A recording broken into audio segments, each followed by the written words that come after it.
അലൈക്കും. Meal prep ഇപ്പോൾ ഭയങ്കര കോമൺ ആയിട്ട് എല്ലായിടത്തും കണ്ടുവരുന്നുണ്ട് അല്ലേ? എല്ലാവരും ചെയ്യാൻ തുടങ്ങി. അപ്പോൾ എല്ലാവരും അത് ചെയ്യാൻ തുടങ്ങി എന്ന് പറയുമ്പോൾ തന്നെ നമുക്ക് ഊഹിക്കാം അത് എത്രത്തോളം എളുപ്പമായതുകൊണ്ടാണ്. അല്ലെങ്കിൽ ഒരു പ്രാവശ്യം ചെയ്ത ആൾക്കാർ അല്ലെങ്കിൽ ട്രൈ ചെയ്ത ആൾക്കാർ വീണ്ടും വീണ്ടും അതന്നെ ഓപ്റ്റ് ചെയ്തുകൊണ്ടിരിക്കുന്നത് അതിൻ്റെ ഈസിനെസ് മനസ്സിലാക്കിയോണ്ടാണ്. അപ്പം ഞാൻ എൻ്റെ ഒരു എക്സ്പീരിയൻസിൽ നിന്നുള്ള കുറച്ച് കാര്യങ്ങൾ പറയാം. അപ്പം നമുക്കറിയുന്ന പോലെ മീൽ പ്രപ്പ് എന്ന് പറയുന്നത് പിന്നെ നമ്മൾ ഇപ്പോൾ ജിഞ്ചർ ഗാർലിക് പേസ്റ്റ് അല്ലെങ്കിൽ പിന്നെ ഉള്ളി തൊലി കളഞ്ഞ് വെക്കുക, പിന്നെ അങ്ങനെ കുറേ മുളകൊക്കെ നല്ല വൃത്തിയാക്കി വെക്കുക, അല്ലെങ്കിൽ എല്ലാം കുറച്ചും കൂടി ഒന്ന് ഓർഗനൈസ്ഡ് ആയിട്ട് പെട്ടെന്ന് കിട്ടുന്ന രീതിയിൽ ചെയ്യാവുന്ന രീതിയിൽ സവാളയൊക്കെ തൊലി കളഞ്ഞ് അതിനെ വഴറ്റിയൊക്കെ വെക്കാറുണ്ട്. അപ്പോൾ അങ്ങനെയൊക്കെ ചെയ്യുമ്പോഴെന്താന്ന് പറഞ്ഞാൽ ഇപ്പോൾ മാജിക് മസാല എന്നൊക്കെ പറഞ്ഞിട്ട് നമ്മൾ കാണാറില്ലേ, കുറേ കൂട്ടുകൾക്ക് കറികൾക്ക് ഒരു കറി, അതായത് ഇപ്പോൾ യൂഷ്വലി നമ്മൾ എപ്പോഴും യൂസ് ചെയ്യുന്ന സാധനമാണ് വഴറ്റിയിട്ട്, അതായത് സവാളയും തക്കാളിയും ജിഞ്ചർ ഗാർലിക് പേസ്റ്റ് ഇതൊക്കെ വഴറ്റിയിട്ട് കുറച്ച് മസാലകൾ ഇട്ട് വഴറ്റി വെച്ചിട്ടുണ്ട് എന്നുണ്ടെങ്കിൽ അതിൽ നിന്ന് ആ പേസ്റ്റിൽ നിന്ന് കുക്ക് ചെയ്ത ആ പേസ്റ്റിൽ നിന്ന് നമ്മൾ കുറച്ചെടുത്തിട്ട് കടലക്കറിയോ ഗ്രീൻ പീസിൻ്റെ കറിയോ ഇറച്ചിക്കറിയോ ചിക്കൻ കറിയോ എന്ത് വേണമെങ്കിലും നമുക്ക് പെട്ടെന്ന് ഉണ്ടാക്കിയെടുക്കാം അല്ലേ. അപ്പോൾ അത് ഒരു കൈൻഡ് ഓഫ് നമുക്ക് പണികൾ എളുപ്പമാക്കി തരലാണ്. അപ്പോൾ അത് ഞാൻ ചെയ്യാറുണ്ടായിരുന്നു. അതെനിക്ക് ഭയങ്കര യൂസ്ഫുള്ളായിരുന്നു. പക്ഷേ അതിനേക്കാൾ യൂസ്ഫുള്ളായിട്ടുള്ള ഒരു കാര്യമാണ് പിന്നെ എന്താ പറയുക, ഞാൻ മീൽ പ്രപ്പ് ചെയ്യാൻ തുടങ്ങിയപ്പോൾ, അതായത് ഞാനിപ്പം ജോബിന് പോകാൻ തുടങ്ങിയപ്പോഴാണ് അതിനെക്കുറിച്ച് കൂടുതൽ മനസ്സിലാക്കാനും ചെയ്യാനും തുടങ്ങിയത്. അപ്പം ഞാൻ ചെയ്യുന്നത് എങ്ങനെയാണെന്ന് പറഞ്ഞിട്ടുണ്ടെങ്കിൽ വീക്കെൻഡിൽ ഇപ്പം നമുക്കിവിടെ ഫ്രൈഡേ ആൻഡ് സാറ്റർഡേ ഓഫാണ്. അപ്പോൾ ആ ഒരു 2 ദിവസത്തിൽ ഞാൻ ഫുൾ വീക്കിലേക്കുള്ള ഫുഡ് ഉണ്ടാക്കി വെക്കും. അപ്പോൾ ഫുഡ് ഇങ്ങനെ കുറേ ഉണ്ടാക്കി വെക്കാൻ തുടങ്ങിയപ്പോൾ, അതായത് ഇപ്പോൾ ചിക്കൻ ഇപ്പോൾ ഫ്രൈഡേ ഒക്കെ ആകുമ്പോൾ നമ്മൾ സാധാരണ എങ്ങനെ ചെയ്യാറെന്ന് പറഞ്ഞിട്ടുണ്ടെങ്കിൽ ഇങ്ങനത്തെ ഇഞ്ചി വെളുത്തുള്ളി പേസ്റ്റ്, അതേപോലെ ചെറിയ ഉള്ളിയൊക്കെ തൊലി കളഞ്ഞ് വെക്കുക, കുറച്ച് സവാള വഴറ്റി വെക്കുക, അല്ലെങ്കിൽ നേരത്തെ പറഞ്ഞ മാജിക് മസാല ഉണ്ടാക്കി വെക്കുക, അങ്ങനത്തെ കാര്യങ്ങളൊക്കെയാണ് ഞാൻ സാധാരണ വീക്കെൻഡിൽ ചെയ്ത് വെക്കാറുണ്ടായിരുന്നത് കാര്യങ്ങൾ. അപ്പോൾ നമുക്ക് എളുപ്പമാണ് പണികൾ ചെയ്യാൻ. പക്ഷേ വീണ്ടും നമ്മൾ എന്താ ചെയ്യുന്നതെന്ന് പറഞ്ഞിട്ടുണ്ടെങ്കിൽ ഇപ്പോൾ ജോലിയൊക്കെ ഉള്ള ആൾക്കാരാണെങ്കിൽ ജോലിയൊക്കെ കഴിഞ്ഞ് വന്ന് വീണ്ടും ഇതിനെ കുക്ക് ചെയ്യാൻ നിൽക്കണം അല്ലേ. ഇപ്പോൾ ഇതൊക്കെ വെച്ചിട്ട് നമുക്ക് പെട്ടെന്ന്, അതായത് അരമണിക്കൂർ എടുക്കണത് നമുക്ക് 10 മിനിറ്റിൻ്റെ ഉള്ളിൽ പണികൾ കഴിക്കാൻ പറ്റും. പക്ഷേ ചില സന്ദർഭങ്ങളിൽ ഇപ്പോൾ എൻ്റെ ഒരു എക്സ്പീരിയൻസ് വെച്ചിട്ടാണ് ഞാൻ പറയണത്. ഇപ്പോൾ ഞാനൊക്കെ ജോബ് കഴിഞ്ഞ് വന്നു കഴിഞ്ഞാൽ ഞാൻ കുട്ടികളെയും കൊണ്ടാണ് വീട്ടിലേക്ക് എത്തുക. അപ്പോൾ 2:45 ആയിരിക്കും സമയം. അപ്പോൾ ആ സമയത്ത് വീണ്ടും ഒരു 10 മിനിറ്റോ 20 മിനിറ്റോ എന്നൊക്കെ പറയണത് ഭയങ്കര പ്രഷ്യസ് ആയിട്ടുള്ള ഒരു ടൈമാണ്. ഒന്നാമത്തെ നമ്മൾ ടയേർഡായിരിക്കും. അപ്പോൾ നമുക്ക് ഫുഡ് പെട്ടെന്ന് കിട്ടിയാൽ അപ്പോൾ കഴിക്കുക എന്നുള്ളൊരു ഫീലാണ്. പിന്നെ കിച്ചണിൽ പോയിട്ട് നമുക്കിത് അരിയാനും അല്ലെങ്കിൽ ഇത് ചെയ്യാനും എന്നുള്ള ഒരു മനസ്സ് മെൻ്റലി പ്രിപ്പയർഡ് ആവാറില്ല ഞാൻ. അപ്പോൾ പെട്ടെന്ന് കുട്ടികൾക്ക് വന്ന പാടന്നെ ഫുഡ് കൊടുക്കുക എന്നുള്ള ആ ഒരു രീതിയിൽ നിന്നാണ് ഞാൻ ഈ മീൽ പ്രപ്പ് തുടങ്ങിയത്. ഞാൻ യൂഷ്വലി ഫ്രൈഡേ സാധാരണ നമ്മളൊരു ബിരിയാണിയാണ് വെക്കാറുള്ളത് അല്ലേ. അപ്പോൾ ഫ്രൈഡേ എന്ന് പറഞ്ഞു കഴിഞ്ഞാൽ ഒരു ലേസി മൂഡായിരിക്കും. എന്നാലും അതിൻ്റെ ഇടയിൽ കൂടി ഇത്തരം പണികളൊക്കെ നമ്മൾ ചെയ്യും. പക്ഷേ എൻ്റെ ഒരു ഇതിൽ നമ്മൾ സ്ഥിരമായിട്ട് ബിരിയാണി ഉണ്ടാക്കുന്ന ഒരു ദിവസമാണ് ഫ്രൈഡേ. അപ്പോൾ എങ്ങനെ നോക്കിയാലും ഒരു 11 o'clock തൊട്ടിട്ട് പിന്നെ ബിരിയാണി കാണുന്നുണ്ടെങ്കിൽ പെട്ടെന്ന് കഴിയും. പക്ഷേ അതിൻ്റെ ഇടയിൽ ഇങ്ങനത്തെ ഇഞ്ചി വെളുത്തുള്ളി പേസ്റ്റ് ഉണ്ടാക്കി വെക്കുക, അല്ലെങ്കിൽ നെക്സ്റ്റ് ഡേയ്സിനുള്ള മാവ് അരച്ച് വെക്കുക, അങ്ങനത്തെ ഒക്കെ കുറേ പണികൾ ഉണ്ടാവുമല്ലോ. അപ്പോൾ അതുകൊണ്ട് തന്നെ നമ്മൾ ഇങ്ങനെ ലാഗ് ചെയ്ത് പിന്നെ പ്രത്യേകിച്ചൊരു ഗോളൊന്നും ഇല്ലല്ലോ, ഇത് ഇന്ന് ലേസി ഡേ ആണെന്നറിയാം. പിന്നെ അപ്പോൾ കുറേ നേരം അപ്പുറം വന്നിരിക്കും ഇപ്പുറം വന്നിരിക്കും, അങ്ങനെ എന്താ പറയുക, ഭക്ഷണം കഴിക്കാൻ നേരം എന്ന് പറയണത് 3 മണിയാവും എങ്ങനെ നോക്കിയാലും. പക്ഷേ ഞാൻ ഈ മീൽ പ്രപ്പ് ചെയ്യാൻ തുടങ്ങിയപ്പോൾ, എന്നിട്ട് ഒരു ബിരിയാണി മാത്രമാണ് ഉണ്ടാക്കാറുള്ളത് പൊതുവേ. പിന്നെ അല്ലറ ചില്ലറ കുറച്ച് കാര്യങ്ങളും ചെയ്യും. കിച്ചണിലേക്ക് ആവശ്യമുള്ളതിന് ഫുഡ് ഉണ്ടാക്കാനുള്ള, ഇപ്പോൾ ഇഞ്ചി വെളുത്തുള്ളിയൊക്കെ കഴിഞ്ഞെങ്കിൽ അത് ചെയ്യും. പിന്നെ നമ്മൾ റീഫിൽ ചെയ്യാനുള്ള കാര്യങ്ങൾ അതൊക്കെ ചെയ്യും. അപ്പോൾ പക്ഷേ ഇത് ഞാനെങ്ങനെ ചെയ്യാറെന്ന് പറഞ്ഞാൽ ഫ്രൈഡേ മോർണിംഗ് പോയിട്ട് ഇപ്പോൾ ഒരു എത്ര ചിക്കനാണ് ഇപ്പോൾ യൂഷ്വലി നമ്മൾ ഡെയിലി എന്ന് പറയുന്ന പോലെ, ഇപ്പോൾ കുറേ നമ്പേഴ്സുള്ള വീടാണെന്നുണ്ടെങ്കിൽ ഇപ്പോൾ നമ്മൾ 6 മെമ്പേഴ്സാണ്. അപ്പോൾ 6 മെമ്പേഴ്സിന് ഒരു 1 ചിക്കൻ 1 kg ചിക്കനൊക്കെ എടുത്തു കഴിഞ്ഞിട്ടുണ്ടെങ്കിൽ അത് 2 നേരമായിട്ട് അതങ്ങ് തീർന്നു പോകും. അപ്പോൾ അതായത് ഡിന്നർ ഉച്ചക്ക് അങ്ങനെ തീർന്നു പോകും. പക്ഷെ എന്നാലും ചിലപ്പോൾ കുറച്ചും കൂടി വേണമെന്ന് നമുക്ക് തോന്നും. പിന്നെ ആ ഒരു 1.5 kg ഒക്കെ ആക്കേണ്ടി വരും പിന്നെ ചിക്കൻ്റെ ആ ഒരു അളവ് എന്ന് പറയണത്.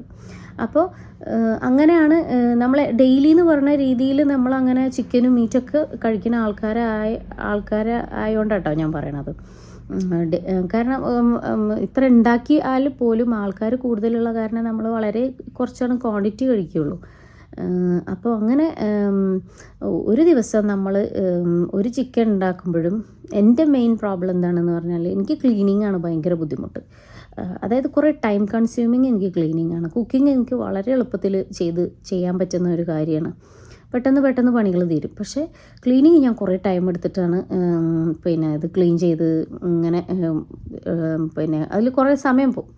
അപ്പോൾ ഈ ചിക്കനൊക്കെ ഇപ്പോൾ ഒരു ചിക്കൻ കഴുകിയാലും അല്ലെങ്കിൽ മീറ്റ് കഴുകിയാലും ഫിഷ് കഴുകിയാലും ഒക്കെ അതേപോലെ തന്നെയാണ് നമ്മൾ സിങ്ക് അങ്ങനത്തെ കാര്യങ്ങളൊക്കെ ക്ലീൻ ചെയ്യണതും ഒക്കെ. ഇതൊക്കെ ഞാൻ ഹൗസ് ഹെൽപ്പ് ഇല്ലാത്ത ആൾക്കാർക്ക് വേണ്ടിയിട്ട് പറയുന്ന കാര്യങ്ങളാട്ടോ. ഹൗസ് ഹെൽപ്പ് ഉണ്ടെന്നുണ്ടെങ്കിൽ ദ സ്റ്റോറി ഈസ് ഡിഫറെൻറ്റ് അല്ലേ. ഇത് ഇപ്പോൾ ഞാൻ ഒറ്റയ്ക്ക് നമ്മൾ കൈകാര്യം ചെയ്യുന്ന ആൾക്കാർക്ക് വേണ്ടിയുള്ള കുറച്ച് കാര്യങ്ങളാണ്. ഞാൻ ഇങ്ങനെ ഇപ്പോൾ ഫ്രൈഡേ ആണ് രാവിലെ പോയിട്ട് ഇങ്ങനെ എല്ലാം ഫ്രഷ് ആയിട്ട് തന്നെ വാങ്ങിക്കുക. അതായത് ബീഫ് 1 kg 2 kg, മട്ടൺ, പിന്നെ ഫിഷ് ഏതാണ് നമ്മളുടെ പ്രിഫറൻസ് അനുസരിച്ചിട്ട് അത് വാങ്ങിക്കാം. ചിക്കൻ വാങ്ങിക്കാം. ചിക്കൻ 3-4 ഒക്കെ വാങ്ങിക്കാറുണ്ട്. പിന്നെ ഇതെല്ലാം ഒറ്റയടിക്ക് നമ്മൾ കുക്ക് ചെയ്ത് വെക്കുക എന്നുള്ളതാണ്. അതായത് ഇപ്പോൾ 4 or 5 ബേണേഴ്സൊക്കെ ഉള്ള ആൾക്കാരാണെങ്കിൽ പണികൾ വളരെ എളുപ്പത്തിൽ കഴിയും. പിന്നെ ഫുഡ് പ്രോസസ്സർ അങ്ങനത്തെ കാര്യങ്ങളൊക്കെ ഉള്ള ആൾക്കാരാണെങ്കിൽ ഒന്നും കൂടി സ്പീഡപ്പായി അല്ലേ. നമുക്ക് ഈ എസ്പെഷ്യലി സവാള അരിയാൻ കുറേ ടൈം എടുക്കും. അപ്പോൾ പ്രോസസ്സർ ഉണ്ടെന്നുണ്ടെങ്കിൽ 5 മിനിറ്റ് കൊണ്ട് നമുക്ക് 3-4 കിലോ സവാളയൊക്കെ വളരെ എളുപ്പത്തിൽ ചെയ്യാൻ പറ്റും. അപ്പോൾ അപ്പോൾ 1.5 കിലോ ബീഫ് നമ്മൾ കുക്ക് ചെയ്ത് വെക്കുകയാണ്. അത് കുറച്ച് ഭാഗം ഒരു പോർഷൻ കറിയാക്കും, കുറച്ച് ഭാഗം അത് പിന്നെ ഫ്രൈ ആക്കും.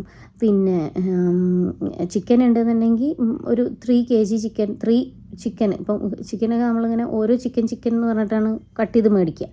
അപ്പോൾ അതങ്ങനെ മേടിച്ചിട്ട് 3 ടൈപ്പ് ഓഫ് ഡിഫറെൻറ്റ് കറീസാണ് ഉണ്ടാക്കുക. അപ്പോൾ അങ്ങനെ കറി ഉണ്ടാക്കുമ്പോൾ അത് നമുക്ക് മടുപ്പ് വരും. ഒറ്റയടിക്ക് ഒരേപോലത്തെ കറി ഡെയിലി കഴിക്കുമ്പോൾ മടുപ്പാണല്ലേ.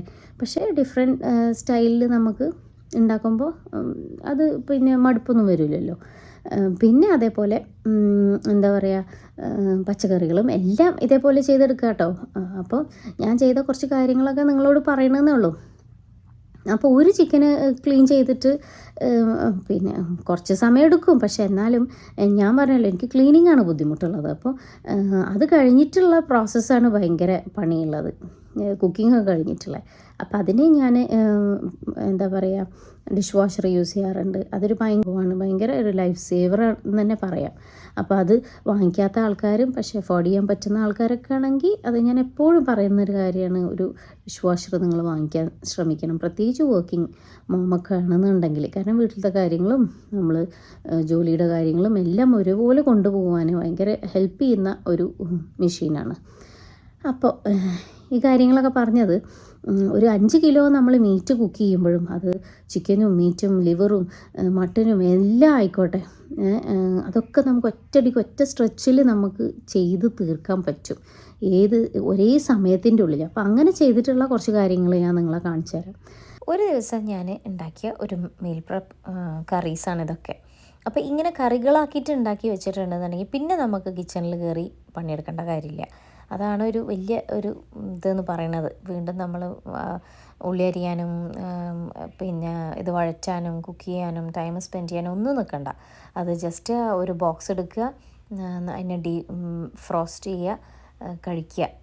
അല്ലെങ്കിൽ ചെയ്തിട്ട് കുറച്ച് കഴിഞ്ഞിട്ടുണ്ടെങ്കിൽ സ്റ്റൗവിൻ്റെ മേലെ വെച്ചിട്ട് ചൂടാക്കി കഴിക്കാം. അപ്പോൾ ഇതിപ്പോൾ ഒരു 3 kg ചിക്കന് പിന്നെ അത് 3 തരത്തിലാണ് ഉണ്ടാക്കിയിട്ടുള്ളത്. ഒന്ന് ചിക്കൻ കറി, ഒന്ന് ചിക്കൻ പെപ്പർ റോസ്റ്റ്, പിന്നെ ഒന്ന് ഒരു ചൈനീസ് സ്റ്റൈല് ചിക്കൻ ആണ് ഉണ്ടാക്കിയിട്ടുള്ളത്.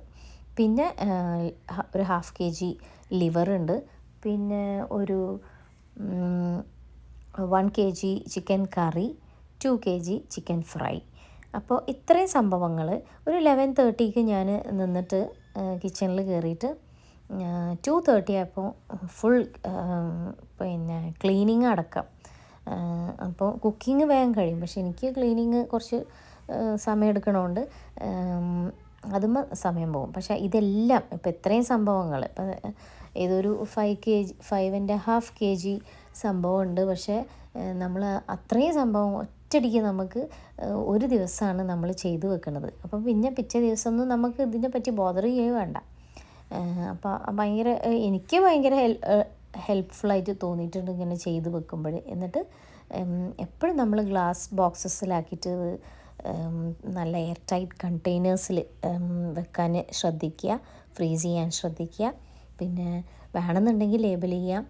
ഇപ്പോൾ എനിക്ക് കണ്ടാൽ മനസ്സിലാവണോണ്ട്, അല്ല വേറെ ആൾക്കാർ മെമ്പേഴ്സ് യൂസ് ചെയ്യണ കിച്ചണാണ് എന്നുണ്ടെങ്കിൽ അവർക്ക് മനസ്സിലാവാൻ ലേബൽ ചെയ്തിട്ട് വെക്കാം. അങ്ങനെയൊക്കെ ചെയ്യാം.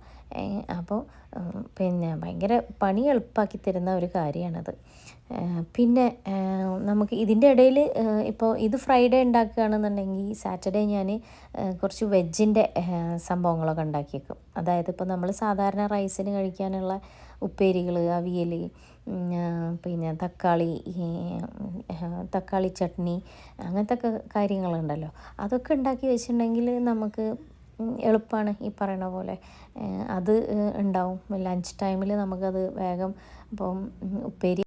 ഇത് വേറൊരു ദിവസം മീൽ പ്രിപ്പ് ചെയ്ത് വെച്ചതാണ്. അപ്പോൾ ഇതിൽ സവാള വഴറ്റി, പ്ലെയിനായിട്ട് സവാള വഴറ്റിയിട്ട് വെക്കുക. അപ്പം കുറച്ചധികം സവാള വഴറ്റിയിട്ടുണ്ടെങ്കിൽ നമുക്ക് ഈ വെജിറ്റബിൾ കറീസിനൊക്കെ ഇപ്പോൾ ഈവനിങ് ഡിന്നറിൽ ഗ്രീൻ പീസ്, ചെറുപയർ, അങ്ങനത്തെ കറികളൊക്കെ ഉണ്ടാവുമല്ലോ, കടല, അങ്ങനത്തെ സംഭവങ്ങൾ ഒക്കെ പെട്ടെന്ന് എഗ് കറിയൊക്കെ ഉണ്ടാക്കാൻ എളുപ്പമാണ്. അപ്പോൾ അത് വലിയ പണി, ക്ലീനിങ് ഒന്നും അധികം വരാത്തൊരു സംഭവമാണല്ലോ. മീറ്റും ഫിഷൊക്കെ ക്ലീൻ ചെയ്യുമ്പോഴാണല്ലോ നമ്മൾ പിന്നെ ഫുള്ള് എല്ലാ ഭാഗവും നന്നായിട്ട് ഡിസിൻഫെക്റ്റൻ്റൊക്കെ യൂസ് ചെയ്തിട്ട് നമ്മൾ സിങ്കൊക്കെ വാഷ് ചെയ്യണം. അപ്പോൾ ഇങ്ങനെ ആവുമ്പോൾ അതിൻ്റെ ഒന്നും, വെജിറ്റബിൾസ് മാത്രമാണെങ്കിൽ നമ്മൾ അങ്ങനെ ക്ലീൻ ചെയ്യേണ്ട കാര്യമില്ലല്ലോ. അപ്പോൾ അതുകൊണ്ട് തന്നെ ഇങ്ങനെ സവാള ആക്കി വെക്കുകയാണെന്നുണ്ടെങ്കിൽ പെട്ടെന്ന് നമുക്ക് ചെയ്തെടുക്കാൻ പറ്റും കേട്ടോ. അപ്പോൾ ഇതിൽ കൂർക്കപ്പേരി ഉണ്ട്, ക്യാബേജ് ഉണ്ട്, അവിയലുണ്ട്, സാമ്പാറുണ്ട്, പിന്നെ ചെമ്മീൻ തേങ്ങ അരച്ച് വെച്ചതുണ്ട്, പിന്നെ ചിക്കൻ ഫ്രൈ, കൂന്തൽ റോസ്റ്റ്, ബീഫ് കറി. ഇതൊരു ദിവസം ചെയ്തതൊന്നുമല്ല, നമ്മൾ വീക്കെൻഡിൽ ചെയ്തിട്ട് അങ്ങനെ മീൽ പ്രിപ്പ് ചെയ്ത് വെച്ച കാര്യങ്ങളാണ് അതൊക്കെ. അപ്പോൾ നമുക്ക് എളുപ്പമാണ്. ഇങ്ങനെ ഓരോ വീക്കെൻഡിലും പുതിയ പുതിയ കറികളുണ്ടാവും. ഒരു ഫുഡിനൊരു ക്ഷാമമൊന്നും ഉണ്ടാവില്ല. അങ്ങനെ ഉണ്ടല്ലോ, എപ്പോഴും നമ്മളിങ്ങനെ ആലോചിച്ചിരിക്കുക, അല്ലെങ്കിൽ ചില ദിവസം മടി തോന്നും, അങ്ങനെയൊക്കെ ഉണ്ടാവുമല്ലോ.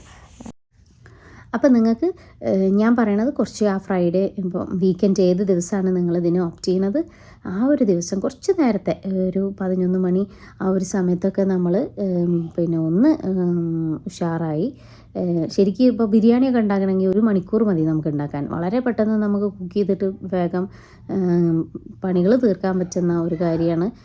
പെട്ടെന്ന് ഉണ്ടാക്കാൻ പറ്റുന്ന ഒരു മീലാണ് ബിരിയാണി എന്ന് പറയുന്നത്. അപ്പോൾ അതിനൊരു 1 അവറൊക്കെ എടുക്കുള്ളൂ. കുറച്ചും കൂടി പക്ഷെ അതിന് ഈ ഒരു 1 അവറിൻ്റെ സംഭവം ചിലപ്പോൾ നമ്മൾ ഒരു ലേസി ഡേ ആണ് എന്നുള്ളത് കൊണ്ട് അങ്ങോട്ട് പോയി എൻ്റെ കാര്യം കേട്ടോ ഞാൻ പറയണം. അപ്പോൾ അങ്ങനെ പല ആൾക്കാരും ഉണ്ടാവും. അങ്ങോട്ട് പോയി ഇങ്ങോട്ട് പോയി സെയിം ആ ഒരു പിന്നെ ടൈമിൽ തന്നെയാണ് നമ്മൾ ഫുഡ് കഴിക്കുക. ഒരു 3 o'clock എന്ന് പറയുന്ന സമയത്താണ് ഫ്രൈഡേ ഫുഡ് കഴിക്കുക. പക്ഷേ ഇങ്ങനെ ഞാൻ ചെയ്യാൻ തുടങ്ങിയപ്പോൾ ഒരുപാട് ഇപ്പോൾ 4-5 kg ഒക്കെ ഉണ്ടാക്കിയാൽ പോലും ഒരു 11 o'clock 11:30ക്ക് ഞാൻ ഫുഡ് ഉണ്ടാക്കാൻ തുടങ്ങിക്കഴിഞ്ഞിട്ടുണ്ടെങ്കിൽ കറക്റ്റ് 2:30 ആകുമ്പോഴത്തേന് എനിക്ക് ഒറ്റ സ്ട്രെച്ചിൽ നിന്നിട്ട് എല്ലാം ക്ലീനിങ് അടക്കം ചെയ്യാൻ പറ്റുന്നുണ്ട്. അപ്പോൾ എനിക്ക് ചെയ്യാൻ പറ്റുന്നുണ്ടെങ്കിൽ ആർക്കും ചെയ്യാമല്ലോ ഇപ്പോൾ ഇതൊക്കെ. അപ്പം അത് ഞാൻ നിങ്ങളായിട്ട് ഷെയർ ചെയ്യണം. ആർക്കെങ്കിലും ഉപകാരമാവുകയാണെന്നുണ്ടെങ്കിൽ നല്ലതാണല്ലോ. പക്ഷേ ആ ഒരു ദിവസം നമ്മൾ ഒന്ന് പ്ലാൻ ചെയ്തിട്ട് എന്താണ് വേണ്ടതെന്ന് തലേ ദിവസം ഒന്ന് നോക്കി വെക്കുക. ഇപ്പോൾ എന്തൊക്കെ തരം കറികളാണ് നമുക്ക് വേണ്ടത്. ഇപ്പോൾ ബട്ടർ ചിക്കൻ ഉണ്ടാക്കുകയാണെന്നുണ്ടെങ്കിൽ ബോൺലെസ് വേണം അല്ലേ, ബോൺലെസ് അല്ലാത്തതായിട്ട് ഉണ്ടാക്കാം. പക്ഷേ ബോൺലെസ് ആണെങ്കിൽ ഒന്നും കൂടി, ഇപ്പോൾ എൻ്റെ കാര്യം പറയണം, ഞാൻ ബോൺലെസ് ആയിട്ടാണ് ഉണ്ടാക്കാറുള്ളത്. പിന്നെ ചിക്കൻ ഫ്രൈ ആണെന്നുണ്ടെങ്കിൽ അതിനനുസരിച്ചിട്ട്, അല്ലെങ്കിൽ ഇപ്പോൾ കോഴി നിറച്ചതെന്നൊക്കെ പറയാം, അതൊക്കെ ഫുൾ ചിക്കനായിട്ടല്ലേ ഉണ്ടാക്കുക. അപ്പോൾ ഞാൻ അതിനനുസരിച്ചിട്ട് എഴുതി വെക്കും. എന്നിട്ട് അതിനനുസരിച്ചിട്ടാണ് നമ്മൾ നെക്സ്റ്റ് ഡേ. അപ്പോൾ നമുക്കൊരു ഐഡിയ ഉണ്ട് എന്താണ് ഉണ്ടാക്കേണ്ടതെന്ന് ആലോചിച്ചിരിക്കേണ്ട സമയമൊന്നുമില്ല. ഒറ്റയടിക്ക് ഉണ്ടാക്കി കഴിഞ്ഞിട്ടുണ്ടെങ്കിൽ പണി കഴിഞ്ഞ്. പിന്നെ ഈ പറഞ്ഞ പോലെ ഫ്രൈഡേ അങ്ങനെ ഉണ്ടാക്കും. പിന്നെ സാറ്റർഡേ നമുക്ക് സാധാരണ മീലിൻ്റെ ദിവസമാണ്, അതായത് നോർമൽ റൈസിൻ്റെ. അപ്പോൾ അതിന് കുറേ വെജിറ്റബിൾ, ഇപ്പോൾ എനിക്ക് ഇവിടെ ആർക്കും നിർബന്ധമൊന്നുമില്ല ചോറ് തിന്നണം എന്ന് നിർബന്ധമൊന്നുമില്ല. റൊട്ടി കറി എന്ത് ആണെങ്കിലും അവർ അത് കഴിക്കും. പക്ഷെ എനിക്ക് നമ്മളങ്ങനെ കഴിച്ച് ശീലിച്ചുകൊണ്ടായിരിക്കും എനിക്ക് ഉച്ചയ്ക്ക് ലഞ്ചിന് സാധാരണ പ്ലെയിൻ റൈസ് തന്നെയാണ് ഇഷ്ടം. അപ്പം അതിനനുസരിച്ചുള്ള കറികൾ അതൊക്കെ ഉണ്ടാക്കി വെക്കാം. അപ്പോൾ ഉപ്പേരികൾ ഒരു 2-3 വെറൈറ്റീസ് ഓഫ് ഉപ്പേരി ഉണ്ടാക്കി വെക്കാം, അവിയലുണ്ടാക്കി വെക്കാം, സാമ്പാർ ഉണ്ടാക്കി വെക്കാം. അതൊക്കെ പിന്നെ ബാച്ചാക്കി നമ്മൾ വെച്ചിട്ടുണ്ടെങ്കിൽ ഒരു പക്ഷേ ഇതിൻ്റെയൊക്കെ ഷെൽഫ് ലൈഫ് എന്ന് പറയണത് നമ്മൾ ഫ്രഷായിട്ട് വാങ്ങിക്കുക, ഫ്രഷായി ഉണ്ടാക്കുക, അത് പെട്ടെന്ന് തന്നെ കൂൾ ഡൗൺ ചെയ്തിട്ട് വേഗം അത് ഫ്രീസ് ചെയ്യുക എന്നുള്ളതാണ്. ഫ്രീസ് ചെയ്ത് കഴിഞ്ഞിട്ടുണ്ടെന്നുണ്ടെങ്കിൽ പിന്നെ അതിൽ പ്രോസസ്സിംഗ് ഒന്നും നടക്കണില്ലല്ലോ. അപ്പോൾ അതുകൊണ്ട് തന്നെ അത് പിന്നെ നമ്മൾ എടുത്തിട്ട് അത് 1 മന്ത് വരെ ഞാൻ യൂസ് ചെയ്തിട്ടുണ്ട്. അപ്പോൾ ഇപ്പം റംലാനൊക്കെ ചെയ്തതൊക്കെ 1 മന്ത് കഴിഞ്ഞിട്ടും ഞാൻ സാമ്പാറൊന്നും വെജിറ്റബിൾസ് ഒന്നും പോവില്ല റംലാനൊന്നും. അപ്പോൾ ഇങ്ങനത്തെ വെജിറ്റബിൾസൊക്കെ ഉണ്ടാക്കി വെച്ചതൊക്കെ റംലാൻ കഴിഞ്ഞിട്ട് യൂസ് ചെയ്തിട്ട് ഒരു കുഴപ്പമില്ല. അപ്പോൾ ഫ്രീസ് ചെയ്ത സാധനങ്ങൾക്ക് ഒരു പ്രശ്നവും വരില്ല. പക്ഷേ നമ്മൾ റെഫ്രിജറേഷൻ ചെയ്യുന്നതിൽ അതിൻ്റെ സ്ലോ പ്രോസസ്സ് അവിടെ നടക്കുന്നുണ്ട്. അപ്പോൾ അതുകൊണ്ട് തന്നെ ഫ്രിഡ്ജിലല്ല വെക്കേണ്ടത്, ഫ്രീസ് ചെയ്തിട്ട് തന്നെ നമ്മൾ യൂസ് ചെയ്യണം എല്ലാ സംഭവങ്ങളും, എല്ലാ ഫുഡും. അത് പെട്ടെന്ന് തന്നെ ഫ്രീസ് ചെയ്യുക. പിന്നെ ഇത് ഫ്രീസ് ചെയ്തിട്ട് ഡീഫ്രോസ്റ്റ് ചെയ്ത് നമ്മൾ കഴിക്കുന്ന സാധനങ്ങൾ മൈക്രോവേവ് ചെയ്തിട്ട് കഴിക്കാം. അല്ലെങ്കിൽ കുറച്ച് മുന്നെടുത്ത് പുറത്ത് വെക്കുകയാണെന്നുണ്ടെങ്കിൽ അതിൻ്റെ തണുപ്പ് പോയിട്ട് അങ്ങനെ പിന്നെ ചൂടാക്കി കഴിക്കാം. പിന്നെ റീഹീറ്റ് ചെയ്ത് കഴിക്കരുത്, അത് നല്ലതല്ല. അപ്പോൾ അങ്ങനെ കുറച്ച് കാര്യങ്ങളൊക്കെ ശ്രദ്ധിക്കുകയാണെന്നുണ്ടെങ്കിൽ നമുക്ക് ലൈഫ് വളരെ ഈസിയാക്കാൻ പറ്റും അല്ലേ. അപ്പോൾ പ്രത്യേകിച്ച് ചെറിയ കുട്ടികളുള്ള ആൾക്കാർ, വർക്കിംഗ് ആയിട്ടുള്ള ആൾക്കാർ, ഇനിയിപ്പോൾ ഇതൊന്നുമല്ല, നമുക്ക് ഒരുപാട് കാര്യങ്ങൾ ചെയ്യാനുണ്ടാവും ശരിക്ക്. പക്ഷെ നമ്മൾ ഇങ്ങനത്തെ കാര്യങ്ങളൊക്കെ ആയതുകൊണ്ട് തന്നെ വീട്ടിലുള്ള ആൾക്കാർ പണികളിങ്ങനെ എടുത്തുകൊണ്ടേയിരിക്കും. അവരുടെ ബാക്കിയുള്ള ഇൻട്രസ്റ്റുകളുണ്ട്, അതുമ്മേൽക്കൊന്നും പിന്നെ നമുക്ക് തിരിയാൻ ടൈം പോലും കിട്ടൂല. അപ്പോൾ അതുകൊണ്ട് തന്നെ ആർക്കും ഈ ഒരു സംഭവം പരീക്ഷിച്ച് നോക്കാം. കാരണം നമ്മൾ നല്ല ഫുഡ് ഡെയിലി കഴിക്കുന്നുണ്ട്, ഇങ്ങനെ ചെയ്തിട്ട് ടേസ്റ്റിലൊന്നും ഒരു ഡിഫറൻസും വരുന്നില്ല. അപ്പോൾ അത് പറയാലോ. ഇപ്പം എന്ത് വേണമെങ്കിലും നമുക്ക് ഫ്രീസ് ചെയ്തിട്ട് യൂസ് ചെയ്യാം. കറണ്ട് പോണ പ്രശ്നങ്ങളൊക്കെ നോക്കിയാൽ മതി. ഇലക്ട്രിസിറ്റി ഇഷ്യൂ വന്നാലാണ്. ഇപ്പോൾ നാട്ടിലൊക്കെ ആണെങ്കിൽ നമുക്ക് ആ ഒരു ടെൻഷൻ. ഇപ്പം നാട്ടിലും അതൊക്കെ വളരെ കുറവല്ലേ, കറണ്ട് ഇല്ലാണ്ടാവുക എന്ന് പറയണതൊക്കെ. അപ്പോൾ എല്ലാവർക്കും ഇത് പരീക്ഷിച്ച് നോക്കാം. കുറച്ച് പ്ലാനിങ്ങും കാര്യങ്ങളും എന്തൊക്കെ ഫുഡ് വേണം എന്നൊക്കെ ഒന്ന് എഴുതി നോക്കാം നമുക്ക്. പിന്നെ അത് ദിവസം നമ്മൾ ഓരോന്ന് ഉണ്ടാക്കാൻ ചിന്തിക്കുമ്പോൾ എന്തുണ്ടാക്കണം ആ ഒരു ഫെറ്റീഗ് ഉണ്ടല്ലോ, നമ്മൾ ചിന്തിച്ചിട്ടുള്ള ഒരു അതൊക്കെ ഒഴിവായി കിട്ടും. അപ്പോൾ നിങ്ങൾ എല്ലാവരും ഒന്ന് ട്രൈ ചെയ്ത് നോക്കുക മീൽ പ്രെപ്പൊക്കെ. ഞാൻ ചെയ്ത കാര്യങ്ങളൊക്കെയാണിത്. നമുക്ക് ലൈഫ് ഈസിയാക്കാൻ വേണ്ടിയിട്ട് നമ്മൾ പല കാര്യങ്ങളും ചെയ്യുമല്ലേ. അതിൽ ഏറ്റവും വലിയ കാര്യമാണ് നമുക്ക് നല്ല ഭക്ഷണം കഴിക്കുക, നന്നായിട്ട് ഉറങ്ങുക, എൻജോയ് ചെയ്യാൻ പറ്റുക, നമുക്ക് ഇഷ്ടപ്പെട്ട കാര്യങ്ങൾ നമുക്ക് ലൈഫിൽ ചെയ്യാൻ പറ്റുക എന്നൊക്കെയുള്ള കാര്യങ്ങൾ അല്ലേ. അപ്പോൾ പലപ്പോഴും നമ്മൾ സ്ത്രീകൾക്ക് പറ്റുന്ന ഒരു കാര്യം എന്ന് പറഞ്ഞാൽ, ഈവൻ ദോ വർക്കിംഗ് മോം ആണെങ്കിൽ പോലും അവർക്കും ഇപ്പോൾ വർക്ക് ചെയ്യുന്നുണ്ട്, അവരുടെ കരിയർ ആ ഒരു കാര്യങ്ങൾ അങ്ങനെ നടന്നു പോകുന്നുണ്ട് എന്നുണ്ടെങ്കിലും അവരൊരു പക്ഷേ അവരുടെ മറ്റുള്ള ഇൻട്രസ്റ്റുകളൊക്കെ മാറ്റി വെക്കേണ്ടി വരും. കാരണം അവരുടെ പ്രിഫറൻസ് എന്ന് പറയുന്നത് എപ്പോഴും നമ്മൾ കിച്ചൺ കൈകാര്യം നമ്മളുടെ കയ്യിൽ തന്നെ ആയതുകൊണ്ട്, ഇപ്പോൾ കുറേ മാറ്റങ്ങൾ വന്നെങ്കിൽ പോലും എപ്പോഴും അങ്ങനെ തന്നെയാണല്ലേ. കിച്ചണ് കൂടുതൽ സ്ത്രീകൾ തന്നെയാണ് കൈകാര്യം ചെയ്യുന്നത്. അപ്പോൾ അതുകൊണ്ട് തന്നെ അങ്ങനെ അല്ലാത്തവരുണ്ട്, എക്സെപ്ഷണൽ ആയിട്ടുള്ള കാര്യങ്ങൾ എല്ലായിടത്തും നടക്കുന്നുണ്ട്. പക്ഷെ എന്നാലും അങ്ങനെ അല്ലാത്തവരുടെ കാര്യം ഞാൻ പറയണത്. അപ്പോൾ അതുകൊണ്ട് തന്നെ നമ്മൾ കുറച്ചും കൂടി നല്ല ഹെൽത്തിയായി, കുറേ ആലോചിച്ച് സമയം കളയാതെ, സമയം നമുക്ക് ഒരുപാട് ഇതൊരു തരത്തിലുള്ള ടൈം മാനേജ്മെൻറ്റ് തന്നെയാണ് അല്ലേ. നമുക്ക് ഇഷ്ടപ്പെട്ട കാര്യങ്ങൾ വായിക്കാൻ ഇഷ്ടമുള്ള ആൾക്കാരും, വരയ്ക്കാൻ ഇഷ്ടമുള്ള ആൾക്കാരും, സ്റ്റിച്ച് ചെയ്യാൻ ഇഷ്ടമുള്ള ആൾക്കാരും, വീട്ടിലുള്ള മറ്റ് പല കാര്യം, ഇപ്പോൾ ക്രോഷ്യ ചെയ്യുന്ന ആൾക്കാരുണ്ട്, ഗാർഡനിങ് ചെയ്യുന്ന ആൾക്കാരുണ്ട്. പക്ഷേ നമ്മൾ ഒരു വർക്കിന് പോണ ഒരു സ്ത്രീയാണെന്നുണ്ടെങ്കിൽ അവർ തിരിച്ചു വന്ന് വീട്ടിലത്തെ കാര്യങ്ങൾ, ഫുഡ് ഉണ്ടാക്കൽ, ഇതൊക്കെ കഴിഞ്ഞിട്ടുണ്ടെങ്കിൽ പിന്നെ ഇത്തരം ഇൻട്രസ്റ്റുകൾക്കൊന്നും സമയമില്ല. അപ്പോൾ ആ ഒരു സമയത്ത് നമുക്ക് അതിനൊക്കെ സമയം കണ്ടെത്തുക എന്ന് പറയാനുള്ള ഒരു മാർഗ്ഗമായിട്ടാണ് എനിക്ക് ഈ മീൽ പ്രെപ്പ് തോന്നിയിട്ടുള്ളത്. അതായത് ബാക്കിയുള്ള ഒരു വീക്കിൻ്റെ ഒരു ദിവസം നമ്മൾ സ്പെൻഡ് ചെയ്തിട്ടുണ്ടെങ്കിൽ ബാക്കിയുള്ള ദിവസങ്ങളൊക്കെ നമുക്ക് വെറുതെ ഫ്രീ ആയിട്ടിരിക്കുക. അത് ഫ്രീ ആയിട്ടിരിക്കുക എന്ന് പറഞ്ഞാൽ വീണ്ടും പിന്നെ കിച്ചണിൽ പോയിട്ട് നമ്മളിങ്ങനെ അവിടെ പോയിട്ട് വീണ്ടും അത് കുക്ക് ചെയ്യാൻ നിൽക്കുക എന്ന് പറയരുത്. ഈവൻ ദോ 1 hour ആണെങ്കിൽ പോലും അത് വാല്യുബിൾ തന്നെയാണ്. പുറത്ത് പോയി പണിയെടുത്ത് വരുന്ന ആൾക്ക് 1 അവർ വീണ്ടും കിച്ചണിൽ നിൽക്കുക എന്ന് പറഞ്ഞാൽ അതൊരു ടയേർഡായിട്ടുള്ള ഒരു ഫീലിംഗ് തരുന്നൊരു കാര്യമായിട്ടാണ് എനിക്ക് ഫീൽ ചെയ്തിട്ടുള്ളത്. അപ്പോൾ നമ്മൾ പിന്നെ കിച്ചണിലേക്ക് കടക്കണ്ടെന്നല്ല, പക്ഷേ എന്താ പറയുക, കുക്ക് ചെയ്യാൻ വേണ്ടിയിട്ട് ടൈം സ്പെൻഡ് ചെയ്യേണ്ട കാര്യമില്ല.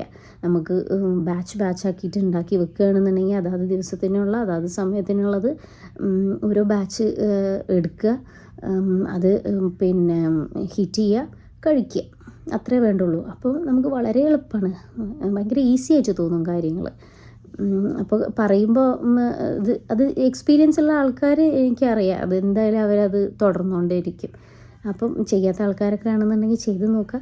പിന്നെ നിങ്ങൾ ഈ ഒരു ചാനൽ കണ്ടിട്ട് ആദ്യമായിട്ടാണ് കാണുന്നുണ്ടെങ്കിൽ, കണ്ടിട്ട് ഇഷ്ടമാവുന്നുണ്ടെന്നുണ്ടെങ്കിൽ, ഇത്തരം കണ്ടൻസുകളൊക്കെ ഇഷ്ടമാണെന്നുണ്ടെങ്കിൽ, നിങ്ങളുടെ ലൈഫ് ഈസി ആക്കാനും ഹാപ്പി ആക്കാനുമുള്ള പല കാര്യങ്ങളുമാണ് ഈ ഒരു ചാനലിൽ പറയാനുള്ളത്. വ്ളോഗ്സും കാര്യങ്ങളൊക്കെ ഉണ്ടാവും. അപ്പം അത്തരം കാര്യങ്ങളൊക്കെ ഇഷ്ടമുള്ള ആൾക്കാർ തീർച്ചയായിട്ടും ഈ ചാനൽ എൻ്റെ കൂടെ കൂടാം. പിന്നെ ലൈക്കൊക്കെ ഒന്ന് തന്ന് സപ്പോർട്ട് ചെയ്യുകയാണെങ്കിൽ പിന്നെ അത് ഈ ചാനലിൻ്റെ ഗ്രോത്തിന് ഭയങ്കര ഹെൽപ്ഫുള്ളാണ്.